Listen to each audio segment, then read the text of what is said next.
नमस्कार मित्रांनो, तुम्हीही थंबनेल पाहून व्हिडिओ बघण्यासाठी आला आहे का? तर तुमचं सर्वांचं माझ्या यूट्यूब चॅनलमध्ये स्वागत आहे.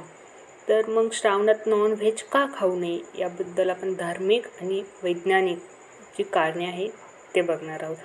आपल्या घरातील आजी, आई या सर्वांना आरडाओरडा करून सांगत असतात की आता श्रावण चालू होणार आहे, कुणीही नॉनव्हेज खायचं नाही. आणि आपण म्हणतो ही सगळी अंधश्रद्धा आहे. तुम्हाला काय माहीत? हो, पण आता थांबा, मी या सर्वाची कारणे तुम्हाला सांगणार आहे.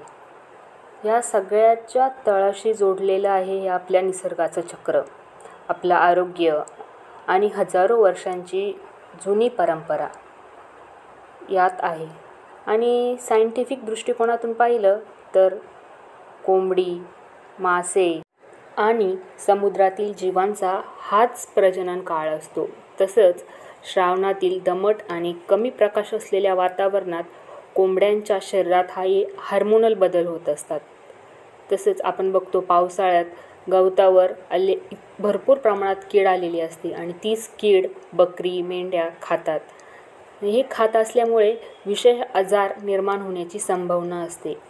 बघा, माशांच्या प्रजननाचा हा सर्वात नाजूक काळ असतो. म्हणून भारत सरकारसुद्धा एका ठराविक कालावधीसाठी मासेमारीवर बंदी घालतो.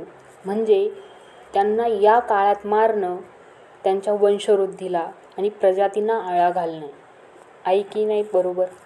असं झालं तसं तर फूड चेनसुद्धा बिघडली जाते आणि आरोग्याच्या दृष्टीने याच काळात आपली पचनशक्ती कमकुवत असते आणि मांसाहारासारखा हा जो अन्नाचा प्रकार आहे हा खूप जड अन्न आहे आणि हे अन्न पदार्थ आपण सेवन केल्यामुळे गॅस, ॲसिडिटी, स्किन प्रॉब्लेम हे खूप वाढतात. तसंच मांसाहार हे मुळातच तामसिक अन्न आहे आणि मानसिक आणि शारीरिक इम्बॅलन्ससुद्धा निर्माण करतो.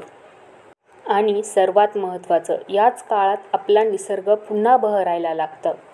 पावसाळ्यात शरीराला पौष्टिक असणाऱ्या पालेभाज्या, पावसाळी भाज्या खूप प्रमाणात वाढतात. म्हणजे निसर्ग आपल्या आरोग्यासाठी एक पाऊल पुढे येतो. हो की नाही?